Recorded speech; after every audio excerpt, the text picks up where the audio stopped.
Acción, tu revista mensual de cine y series, con los mejores estrenos de cine, fichas y reportajes coleccionables, series de televisión y 4 pósters todos los meses. Búscala en tu kiosco. Muy buenas, ¿qué tal? Ángel Gonzalo.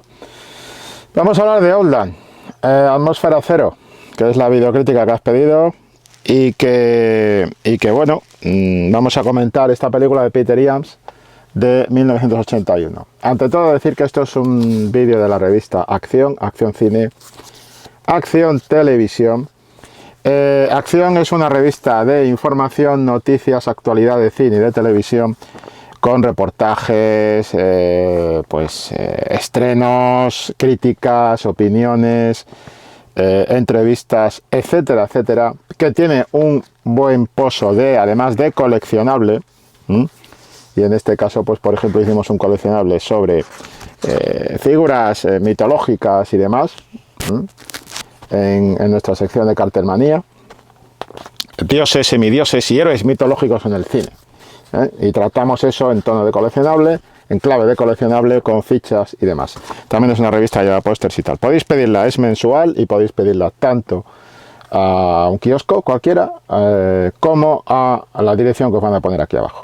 Si os gusta el vídeo podéis darle a like, podéis suscribiros al canal de la revista Acción y por supuesto también tenemos una sección premium para que, si queréis apoyar más la revista, pues ahí tenéis unos vídeos exclusivos de mis compañeros y míos, pues tratando temas más concretos y demás. ¿De acuerdo?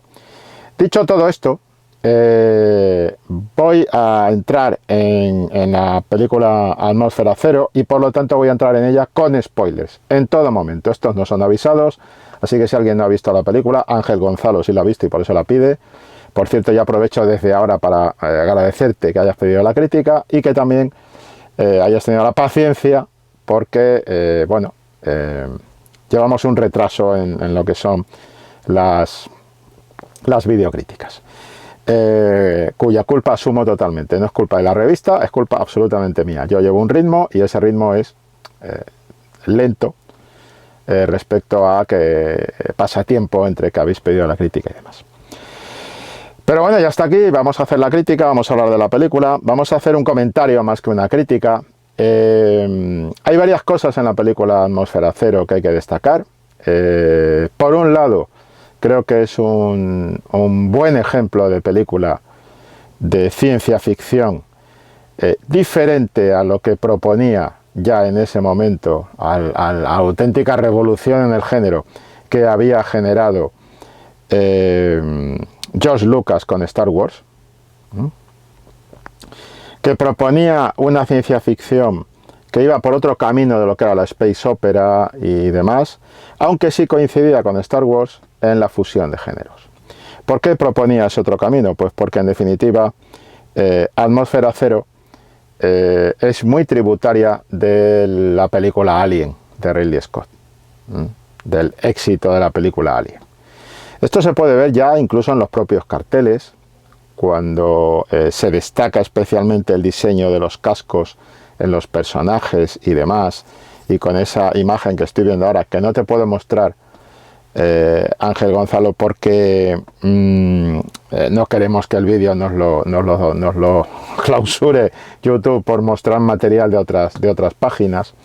Pero bueno, que si tú conocerás el cartel y tal, hay varios tipos de carteles. A ver, el cartel de la copia en DVD, que es la que yo he utilizado para hacer esta crítica, esta es de mis películas de colección. O sea, me gusta mucho esta película, lo paso muy bien con ella, viéndola, aparte de lo que sea la calificación y tal. Yo disfruto mucho con esta peli. Y este es el cartel que le pusieron en la española, pero en la edición en DVD en España, pero digamos que la película tiene otros carteles. Uno de ellos destacaba, un previo destacaba mucho la imagen de Sean Connery, que en definitiva tenía todo su empaque detrás como estrella del género de acción, con el casco, y detrás pues la instalación está. Y el principal es la instalación propiamente dicha, con Júpiter, sobre esa luna de Júpiter en la que transcurre la acción, que es Io, la luna minera de Júpiter, es un poco como una instalación minera, por decirlo así, de extracción. Y sobre esa instalación, pues la sombra del planeta Júpiter, ¿no? Y debajo, pues las fotitos destacando esos cascos y tal. Pero es que en la propia película, cuando arranca la película, los títulos, la manera de poner los títulos, la manera de utilizar la música, la manera de ir revelando el título de la película poco a poco, como hacía Alien de Ridley Scott, todo eso, y todo el arranque de la película, pues parece que está planteándote el propio diseño de los cascos, está partiendo, tiene en común autoría con el diseño del material de cascos de ciencia ficción y demás de la película Alien. Entonces al principio es muy Alien la película, ¿no? Y es tributaria de esa otra línea de la ciencia ficción que se aparta de Star Wars y que va por el camino de vamos a jugar con el género en otras claves interesantes, muy interesantes, más maduras, si se quiere, que lo que proponía en su momento la Guerra de las Galaxias, de lo que había propuesto George Lucas en la Guerra de las Galaxias. ¿Qué pasa? Que aparte de esto a mí me parece que es una buena... en esta práctica de seguirle la pista a Alien y al éxito de Alien, creo que Atmósfera Cero es un buen ejemplo de algo que creo que no se hace hoy en día. Hoy en día tenemos la práctica en el cine comercial de que cuando algo tiene éxito, automáticamente se replica, se hace franquicia, se hace serie, se serializa, se convierte en una propiedad en explotación plena.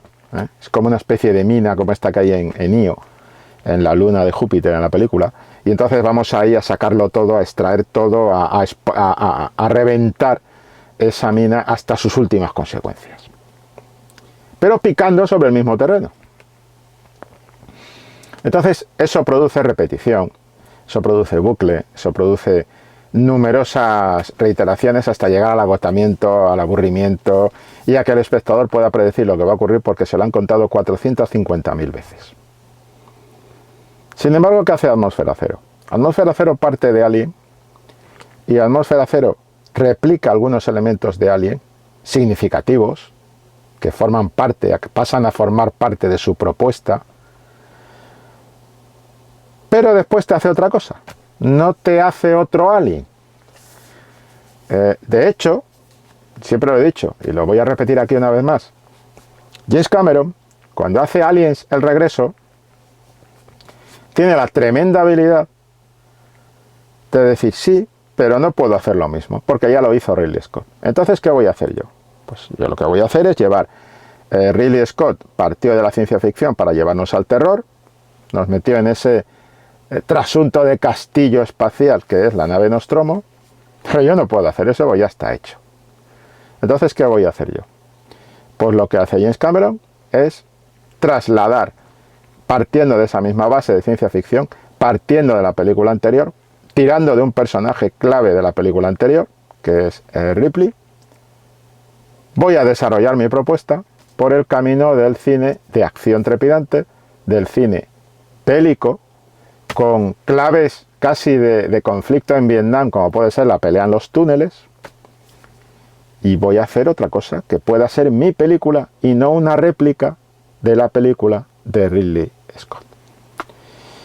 Peter James hace algo parecido frente a Alien, en el sentido de llevar esa fórmula que funciona comercialmente por otro camino. Dice, yo voy a partir de ahí y utiliza lo mismo, tira de la fusión de géneros. ¿A dónde lleva la fusión de géneros de Atmósfera Cero a Peter James? Pues le lleva a iniciar su recorrido en una clave réplica de Alien, ciencia ficción, pero rápidamente lo lleva a la clave de intriga, que también estaba, intriga de tensión, pero con una puesta en escena distinta. Ojo, que esto es interesante, o sea, a mí me parece interesante, igual no lo es, pero para mí es muy interesante cómo la puesta en escena se diferencia rápidamente, la puesta en escena de Peter James se diferencia rápidamente de la de Ridley Scott. El tono pausado, de película de terror, de cámara flotante, por los pasillos, que te utiliza Ridley Scott en su película, desde el primer momento Peter James lo transforma en otra cosa. ¿En qué otra cosa lo transforma? pues lo transforma en una propuesta con la puesta en escena, con el propio juego con la cámara y demás, lo transforma en una propuesta más de intriga que de terror, que al final, que en el proceso le va a llevar a un territorio donde el tío se puede marcar una persecución de película policíaca por los pasillos, esos pasillos barra cárcel de las habitaciones en las que, de los habitáculos, más bien, no son habitaciones, de los habitáculos en los que están los mineros de la luna Io, pues con Sean Connery, digamos, saltando de sitio en sitio y tal. Y en ese territorio el tío se está moviendo en un terreno que ya no es el de Ridley Scott, sino es el de otro maestro de la acción, que es Walter Hill. Y desde el primer momento, en Atmósfera Cero, dices, esta película está, aparte de ese arranque que tiene, aparte del diseño de vestuario, de elementos, de trajes, de los pasillos que son esenciales en Atmósfera Cero, que son muy Alien, aparte de eso, esta película está en la puesta en escena mucho más cerca del territorio del cine de acción de Walter Hill. Warriors, Límite 48 horas, en fin, las películas de Walter Hill de acción y demás. Películas de corte policíaco, claramente policíaco, que en algún momento le permite esa puesta en escena, ese planteamiento de película de acción a Peter Iams en la primera parte de la película, no solo distanciarse de Alien, sino hacer su propio guiño, si se quiere, a la manera en la que Popeye Doyle, el personaje interpretado, el policía interpretado por Gene Hackman, perseguía al traficante interpretado por Fernando Rey en The French Connection. ¿Por qué? Pues porque esta es una historia argumentalmente de tráfico de drogas. De tráfico de drogas, y el guiño está ahí. Es decir, aquí están traficando con una sustancia que genera unas reacciones que llevan prácticamente, bueno, no es suicidio, es que entran en una psicosis y protagonizan tremendos, bueno, ellos mueven su propio accidente, una especie de suicidio tripulado por la droga, por decirlo así, ¿no? De los consumidores, de los mineros consumidores. No le importa a nadie, porque lo que interesa es que eso les convierta, es un poco como la pervitina para las tropas de Hitler, los SS en la Segunda Guerra Mundial, ¿no? Es decir, le metes pervitina, el tío rinde al 100% durante un tiempo y después se quema, estalla y hasta luego. Entonces, carne de cañón, carne de cañón. Carne de cañón es lo que son los mineros de Io, víctimas de estos traficantes, ¿no? Y esa conspiración del tráfico de drogas que llega a las más altas esferas de la luna de Io, y quizá fuera de la luna de Júpiter de Io, y quizá fuera de la propia mina en la que transcurren los acontecimientos, pues le permite a Peter Iams rápidamente distanciarse de eso. Entonces, claro, y la segunda parte de la película, que es la llegada, o sea, el momento en el que el sheriff, que es Sean Connery, digamos que intenta hacer su investigación y llevar hasta las últimas consecuencias y capturar a los culpables de todo este tráfico, mete a Peter Iams y a la película en un territorio de western puro y duro, que es un clarísimo homenaje, no reveló nada que no se sepa y que no se haya dicho 1000 veces, pero es así. Cuando vi la película en el cine de estreno, que además no la vi de estreno, la vi en un pase previo para público, porque había una cadena de radio, la cadena SER, que regalaba entradas. Entonces yo escuchaba, como todos los chavales de la época, escuchábamos la radio bastante más de lo que la escuchan ahora, y salió lo de las entradas y dije, pues ya está. O sea, tú solo tenías que ir a recoger las entradas. Tú ibas allí, te presentabas, te ponías en tu cola, subías a donde te habían dicho y te daban 2 entraditas, o 3 entraditas, o 4 entraditas para ver. Debieron de ser más de 2, porque yo fui con mis amiguetes de la época, con Agustín, con Gonzalo, curiosamente uno de ellos se llamaba Gonzalo, y fuimos a ver la peli. Fuimos a ver esta peli ¿cuál era? El Cine Callao, no, el otro, el que está detrás. El Capitol, el Cine Capitol. Fuimos a verla en el Cine Capitol. Y Y nos fuimos tan contentos pues a ver la película, a pasar la mañana. Era una mañana, creo que era de sábado, me parece.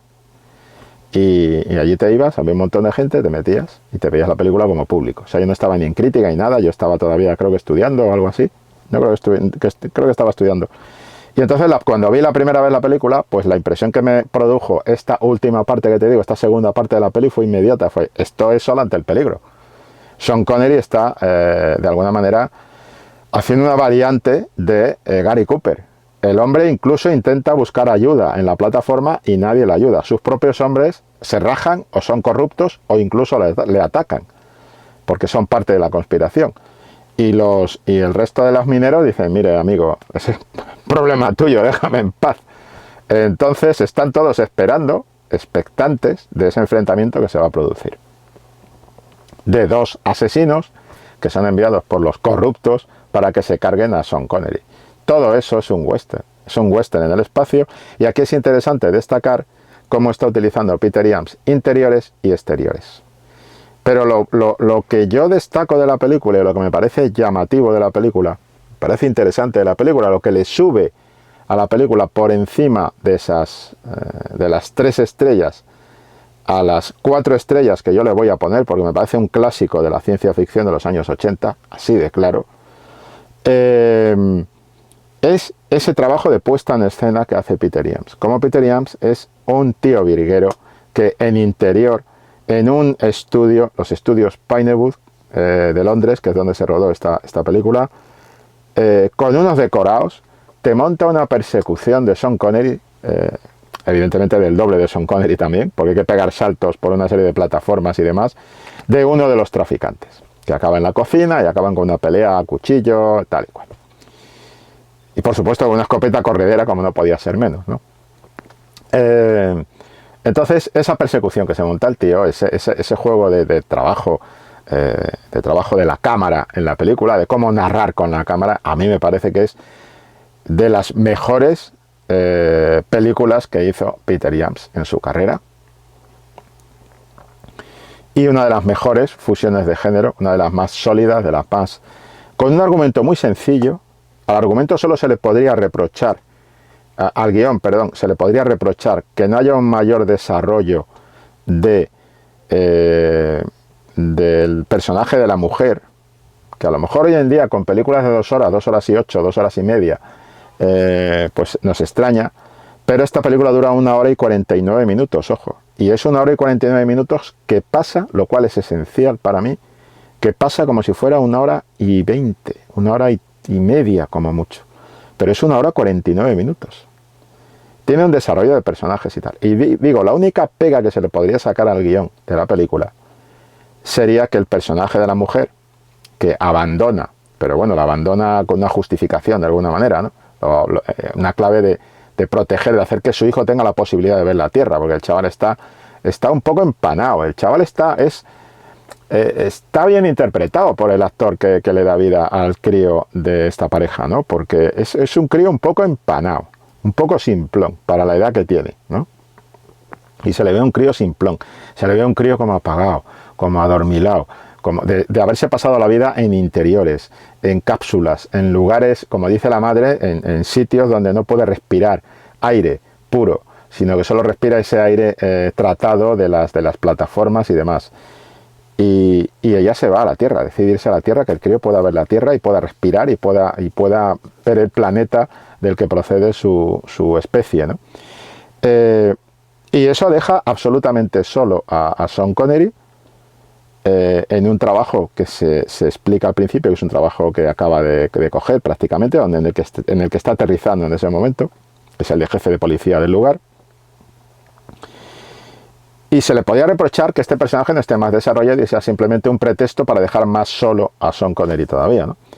Pero no nos engañemos, eso es un peccata minuta, eso es una pega mínima, porque realmente todo el personaje de la doctora, una cosa buena que tiene esta película es que trabajaba muy bien en los 70 y en los 80, y esta película es del 81, o sea que ya es de los 80, pero está heredando y está bebiendo y todavía respira el tono, el ritmo, la fuerza de composición de personajes del cine de los 70, Y en esa composición de personajes llama la atención con muy pocos diálogos, con muy pocas escenas, los personajes quedan perfectamente perfilados.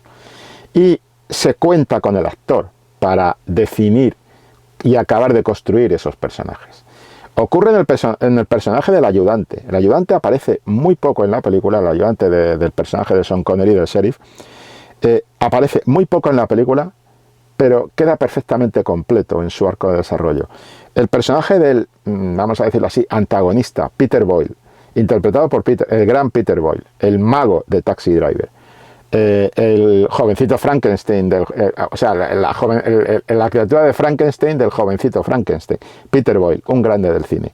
Pues Peter Boyle te define ese personaje de ejecutivo corrupto, que está convencido de que además hace su trabajo, que es garantizar la máxima rentabilidad de la mina, y encima vacila de ello al principio, y representa perfectamente ese enfrentamiento entre, y volvemos al western, ese enfrentamiento entre el banquero del lugar, el político del lugar, el dueño del pueblo del lugar, de la aldea esta del oeste donde se transformen, donde se produzcan los acontecimientos del tiroteo y demás, enfrentado a ese es el personaje administrativo frente al personaje de acción, que es el personaje de Sean Connery, ¿no? Perfectamente definido el personaje de Peter Boyle. Y el personaje de la doctora, de Frances Sternhagen, es un personaje igual, está perfilado en 3 minutos, en muy poco tiempo. La primera aparición de esta mujer ya te define perfectamente a esta mujer. Y qué química va a tener con el personaje de Sean Connery. Y algo muy, muy interesante, muy maduro. Ahí podría haber alguna química, podría haber algún rollo, ¿no? Pero no está desarrollado porque no es necesario, porque Sean Connery está echando todavía de menos a su mujer. Y Sean Connery está enamorado de su mujer. Entonces, no hay un rollito al uso de decir, bueno, no, esta no es la otra. No, no, es un personaje femenino, completo, que además es la doctora de la mina, la jefa de toda la parte del servicio sanitario, y que la tía te hace autopsias, te hace lo que sea, ¿no? Y además va a ser una clave, una socia en la aventura final, en el enfrentamiento final de Sean Connery, porque sin ella, Sean Connery, o sea, el sheriff palma, porque ella es la que le ayuda conduciendo a los tíos con los túneles y tal, y jugándosela. O sea, un personaje activo, femenino, que se habla mucho de eso y tal. Estamos en 1981, es un personaje completo, ¿eh? Y es un personaje que está perfectamente definido por la actriz. La actriz estuvo nominada en algún premio, creo recordar, en nada y menos. Y está esa secuencia perfecta donde está Sean Connery ya solo, jugando con la pelota en esta especie de frontón, para hacer algo de ejercicio también. Tienen que mantenerse el mantenimiento físico en este tipo de minas es complicado. Y entonces y está el tío ahí jugando, y de repente entra ella y él se sienta, está ya derrotado, ella se sienta enfrente y los dos cara a cara hablan. En muy pocas secuencias está definido perfectamente ese personaje. El propio tema del niño, el niño aparece 2 veces, una en la pantalla y tal, y la otra ahí cuando te presentan la familia, ¿no? de Sean Connery, y te das cuenta que el niño es un empanado, que el niño está empanado, pero muy empanado por algo, o sea, la manera de hablar que tiene, tal, y en pinceladas, 2, 3 pinceladas, y está ya completo, está perfecto, está todo explicado, no hace falta más. 1 hora 49 minutos. Me parece que como construcción de argumento, construcción de guión y demás, y de personajes, este tipo de películas no buscaban más, buscaban el entretenimiento, buscaban un entretenimiento, en mi opinión, un poco más maduro del que tenemos hoy en día, dentro de esta misma franja genérica de fusión y tal. Y me parece que eso también es significativo, ¿no? Porque era intentar mantener, digamos que esta es una de las últimas películas que va a mantener con dignidad, y desde los grandes estudios, que eso es importante, cuando los estudios todavía se atrevían a apostar por una ciencia ficción que no fuera necesariamente space opera según la fórmula de la Guerra de las Galaxias, ¿vale? Y eso, esta es una heredera de películas anteriores de ciencia ficción, y de hecho, para dar una idea, estuvo nominada al premio Hugo para dar una idea de cómo están las cosas en ese momento. Estuvo nominada al premio Hugo. Y ese año, el premio Hugo de 1982, la película del 81, ese año competía con una película que se titula Dragon Slayer, que dices, bueno, el dragón del lago de fuego, eso es fantasía.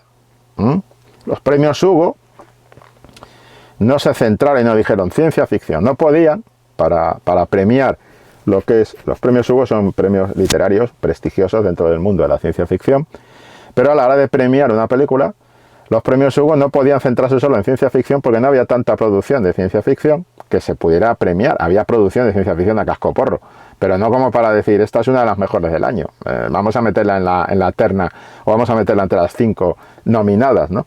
No había tanto material como para eso, y entonces de repente están nominadas películas de corte de fantasía. El dragón del lago de fuego es una película de fantasía.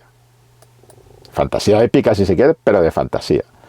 Después teníamos Excalibur de John Boorman, peliculón, pero lo mismo, mitología del rey Arturo, la tabla redonda, Excalibur,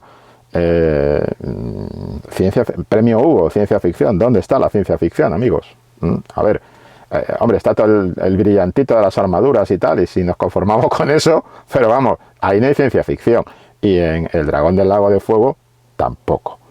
Y después, aquí sí que había un poco más de ciencia ficción, una película que además, curiosamente, contaba también con un, yo diría que es poco más que un cameo, ¿no? de Sean Connery, que es una película de Terry Gilliam, el gran Terry Gilliam, Los héroes del tiempo. Pero es una comedia, bueno, aquí es una mezcla de fantasía con, pues eso, viajes en el tiempo, en distintas eras, bueno, vale, pero tampoco me parece a mí, bueno, en fin, se podría aceptar más que El dragón del lago de fuego y Excalibur, ¿no?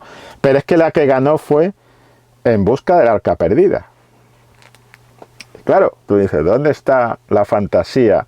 O sea, ¿dónde está la ciencia ficción en busca del arca perdida?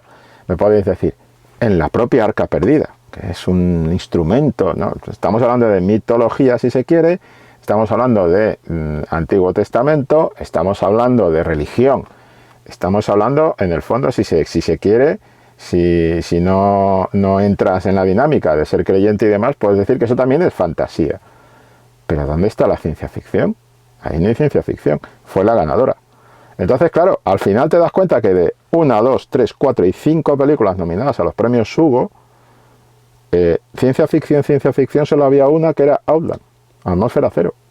Y eso a mí me parece llamativo. Creo que define muy bien en qué estado, el estado de la cuestión, el estado del género en ese momento, y cómo las estructuras, si se quiere, vamos a llamarlas discrepantes de la Space Opera, discrepantes de la fórmula de Star Wars, de la Guerra de las Galaxias, de George Lucas, después va a haber más oferta de ciencia ficción, ¿vale? Pero en ese momento, en ese año concreto, pues está bastante baldío. Antes ha estado Alien, pero en ese año, en el 81, pues los premios Hugo prácticamente tenían que tirar de fantasía para sustituir títulos de ciencia ficción, lo cual me parece significativo de lo que estaba pasando, ¿no? Y yo creo que en ese sentido, pues esta película es también significativa en cuanto a la huella que deja en el género en ese momento. Y trabaja con unos códigos, pues eso, de fusión de géneros, que era lo que se iba a imponer claramente en los años 80, porque veníamos de fusión de género en la segunda mitad de los 70. No olvidemos que, por ejemplo, el gran éxito de la década, de la segunda parte de la década de los 70, Tiburón, de Steven Spielberg, que puede ser un prólogo a la era blockbuster.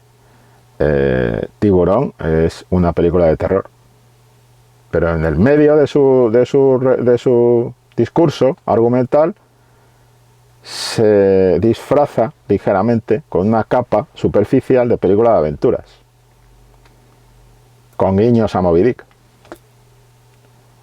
Moby Dick también, que es una novela de aventuras, pero que tiene un pozo de terror muy interesante, ¿no? Con la clave de la ballena blanca, etcétera, ¿no? Del cachalote, además. Y ahí tenemos un poco el código ya de fusión de géneros, ¿no? Pero es que después Star Wars es fusión de géneros constante, por todas partes.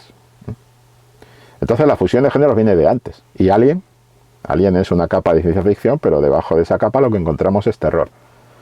Quiero decir que la fusión de géneros que va a dominar los 80 es una herencia que se coge de la segunda mitad del cine de los 70. Del cine de aventura, del cine comercial, del cine tal.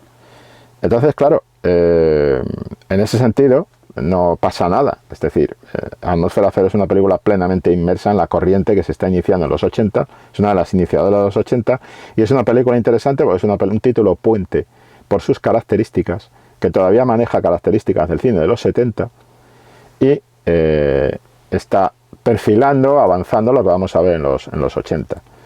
Pero también tiene un poco identidad de canto de cisne, de canto del cisne para la ciencia ficción, que va a tener otro rumbo, que va a manejar otro tipo de claves, porque realmente esta película está jugando con unas estrategias narrativas, como digo, como decía, la puesta en escena y tal, que son muy herederas de lo que se había hecho en los 70. Y en los 80 esto va a ir cubriéndose cada vez más de una manera más visceral de proponer las acciones y tal, ¿no? Y yo propongo una cosa, simplemente. Como ejemplo, porque a mí me gusta explicar un poco las cosas, dar ejemplos de por qué digo todo lo que digo, ¿no? Porque a veces yo puedo estar en mi historia y no conseguir que eso se materialice para que vosotros podáis hacer ese juego, ¿no, Ángel? Pero yo diría que lo que es interesante es cómo está trabajando, hacer una comparativa de cómo trabaja esta película, esa especie de acción en interior, cómo trabaja esta película, esa especie de acción en interior, y compararla con cómo trabaja la acción en interior, una película que va a marcar los años 80 claramente, en su segunda mitad, que es Jungla de Cristal, que por cierto creo que tenéis un análisis no hace mucho tiempo en las páginas de la revista Acción, las páginas de la edición en físico de la revista Acción, un análisis que he hecho yo, pero bueno, la manera es completamente diferente, porque ahí tenemos a John McTiernan, que va a ser Peter Iams, va saliendo del plano y entra John McTiernan. Y la manera en la que John McTiernan va a manejar ese trabajo de acción en interiores, no solo en La Jungla de Cristal, sino también en La Caza de los Octubre Rojo, va a ser distinta en muchas cosas, en lo que es la propia puesta en escena. Va a ser diferente, me están llamando, no lo voy a coger, va a ser diferente de cómo lo plantea Peter Iams en su película, en Atmósfera Cero.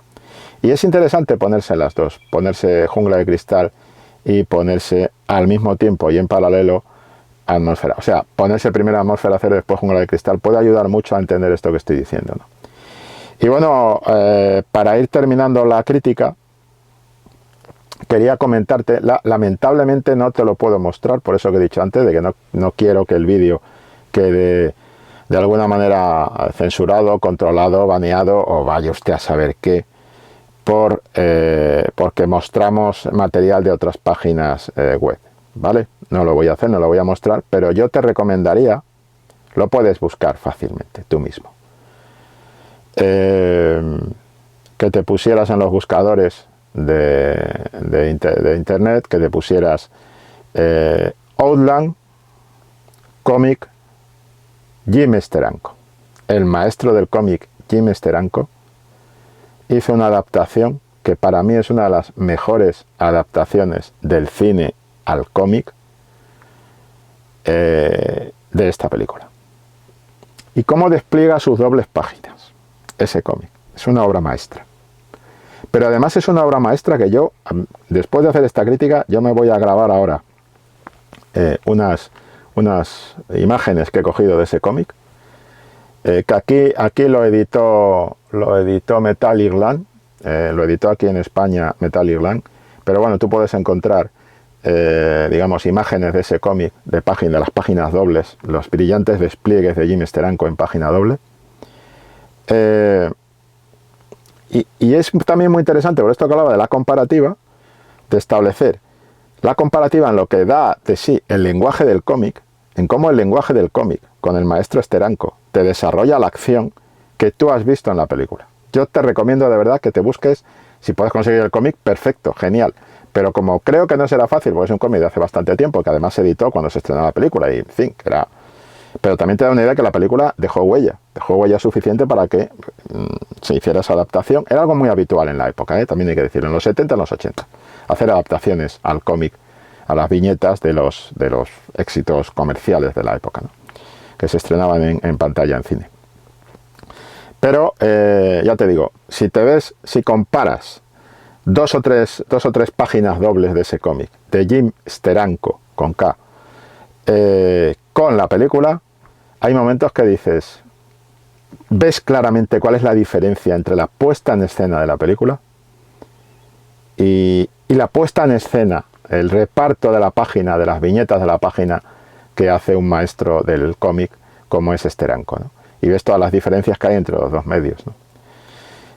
Y creo que esto puede ser muy interesante como para reparar en esto que digo, ¿no? Como sí, efectivamente, argumentalmente podemos decir, sí, un tipo encerrado en interiores, enfrentándose a otros tipos y demás, pero realmente en la puesta en escena que va a manejar McTiernan en la jungla de cristal, en la puesta en escena que está manejando Peter Iams en Atmósfera Cero, pues son diferentes, ¿no?